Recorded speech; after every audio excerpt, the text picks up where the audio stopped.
Avec la mise en œuvre controversée du plan anti-ghetto de la nouvelle région Île-de-France. C'était une promesse de Valérie Pécresse, qui a été élue, ne plus financer de logements sociaux dans les communes ayant déjà plus de 30% de HLM. La mesure est votée cette semaine. Elle ne fait pas que des heureux. Enquête Yves Ginca avec notre bureau à Nice. Gennevilliers, une ville de proche banlieue parisienne. 43 000 habitants et une proportion très dense de logements sociaux. Ici, dans ces rues, 62% des immeubles sont des HLM. Faut-il en construire encore plus? Pour le maire, pas d'hésitation. Il prévoit de bâtir 300 logements supplémentaires en plein centre-ville. Problème, la nouvelle présidente de la région Île-de-France, Valérie Pécresse, ne veut plus subventionner les nouveaux HLM dans ces villes qui en comptent déjà plus de 30%. Un dispositif baptisé anti-ghetto.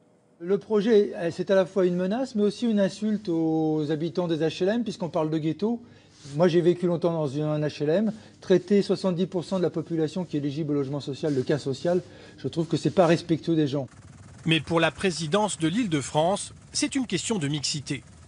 Regardez cette carte. En rouge, les villes qui comptent plus de 30% de HLM, elles sont très concentrées autour de Paris et ne représentent que 9% des communes.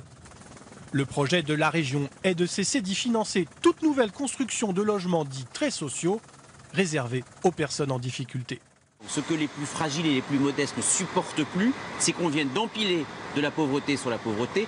Nous avons le devoir de casser ces ghettos urbains en continuant à financer du logement social. C'est ce que nous allons faire, et même du logement très social, toujours autant, mais réparti différemment sur le territoire.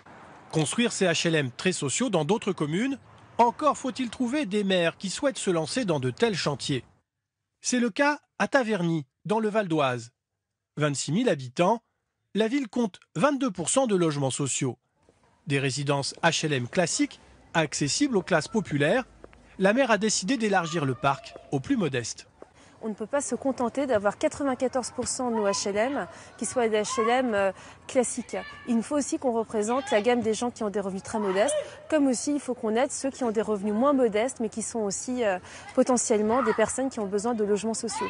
Mais si cette commune est prête à jouer le jeu, ce n'est pas le cas dans toute la région. Une quarantaine de villes ont déjà dû payer des amendes pour n'avoir pas construit assez de HLM. En Île-de-France, plus de 600 000 foyers attendent toujours un logement social.